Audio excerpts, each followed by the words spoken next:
E aloha kakahiaka, aloha, good morning. It's me, Ka'iulani, on my channel, Where's Your Aloha? And if you like my content, please like, share, and subscribe. This is kind of my soft entry back into broadcasting Songs of Sovereignty, the Kia'i News Network. And I decided, I got really inspired by this book. I've been offline for a while. I haven't been broadcasting. I felt very discouraged.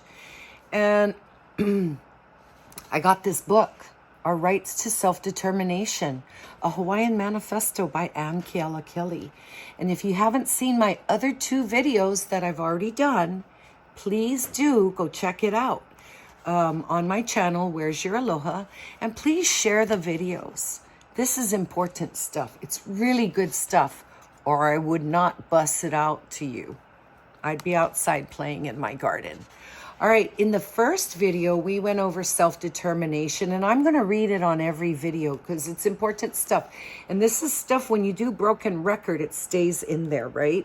So self-determination is the determination of one's mind or will by itself toward an object. Ooh, that's better. The action of a people in deciding its own form of government, free determination of statehood, postulated as a right, as an actual right, self-determination. We have talked about the first few pages where we discover that there are two competing narratives. If you didn't already know this, there are two competing narratives in Hawaii. One is Hawaiian, one is American, and there's a good chance that the one most people know bears very little resemblance to the truth. Keep thinking and having that song in your head, Hawaii 78. We talked about Hawaii 78 and how Bretta Is wrote that song and wanted us to see Hawaii through the eyes of our kings and queens. He wrote that song, 45 years ago? And that song is still, sometimes will bring us to tears, okay? We've talked about, in this book, about us experiencing layer upon layer of oppressive forces that steadily erode our ways of belonging and actually knowing what it means to be Hawaiian.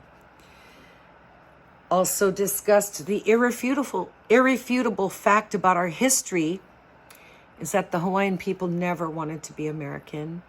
And there's never been a point in time when that wasn't true, including right now. We've talked about how the kingdom was overthrown.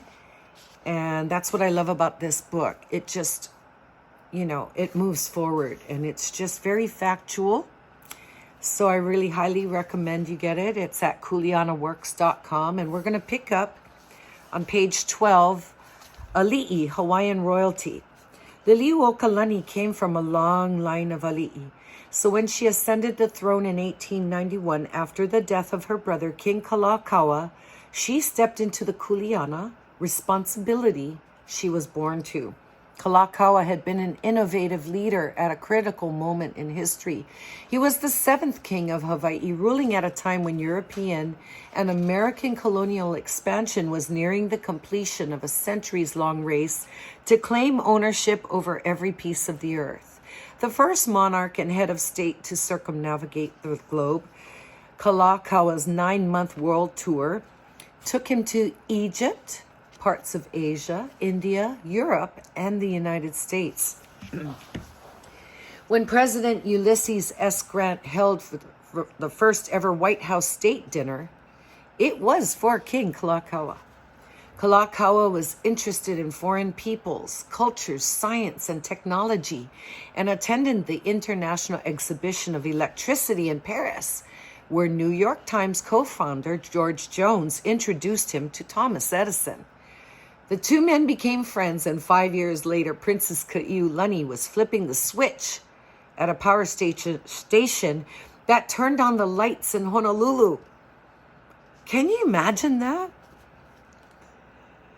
Wow, it just blows my mind that 4 years before the White House made the shift from gas to currents, Iolani Palace was glowing in the middle of the Pacific like a beacon of modernity.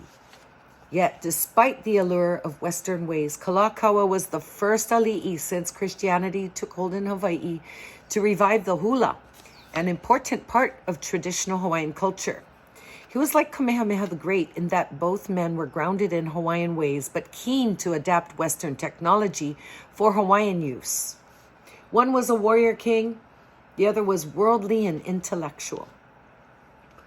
For an island nation whose citizenry was comprised mostly of brown, indigenous people, the Hawaiian kingdom was exceedingly well established in the nation-state system by 1893, with more than 90 embassies and legations throughout the world.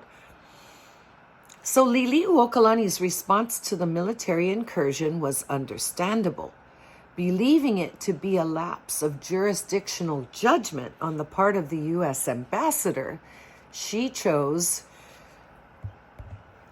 to avoid bloodshed and obtain through diplomacy the appropriate legal remedies prescribed when one internationally recognized state illegally invades another. Also, there was precedence. A brief 1843 military occupation known as the Paulette Affair ended with the recognition of Hawaiian independence by the United Kingdom later that same year without violence. It is within this political and historical milieu that the Queen, faced with impending threat of bloodshed from the American military garrisoned across the street from Iolani Palace, made her decision. And it was one that would have legal and political repercussions from that moment to this one nearly 130 years later. Unreal, yeah? On January 17th, Queen Liliuokalani temporarily yielded her power as head of state to the, quote, superior force of the United States of America, whose Minister Plenipotentiary, His Excellency John L. Stevens, has caused United States troops to be landed at Honolulu, end quote. Liliuokalani was very clear about who was doing what, and she, quote, yielded, end quote, to the U.S., not to the white businessmen Stevens conspired with, whose only means of taking her power were secured through the threat of a military assault by the Marines. On their own, those men would have been tried and convicted for treason. Though no guns and cannons were fired, the American culture bomb was indeed dropped that day, the figurative first of what would add up to thousands of actual bombs that have since been detonated here in Hawaii and throughout the Pacific, including military weapons, nuclear weapons, so-called testing via the U.S. military.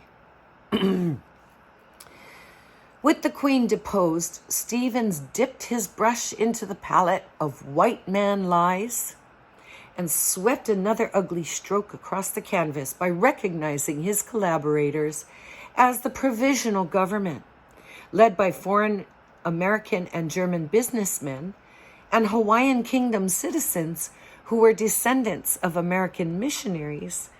The illegitimate, unelected PG immediately set about trying to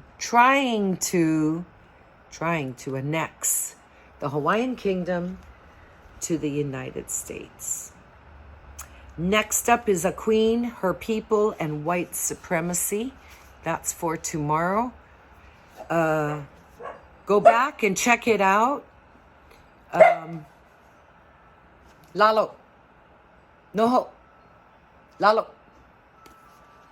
Go back and check out the book, Our Rights to Self-Determination, a Hawaiian Manifesto. I've read other manifestos, European ones. This is ours. Get the book.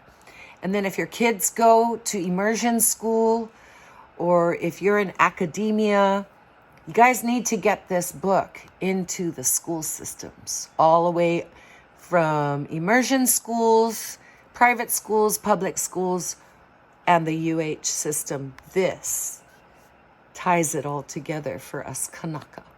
Have a great day. Aloha no.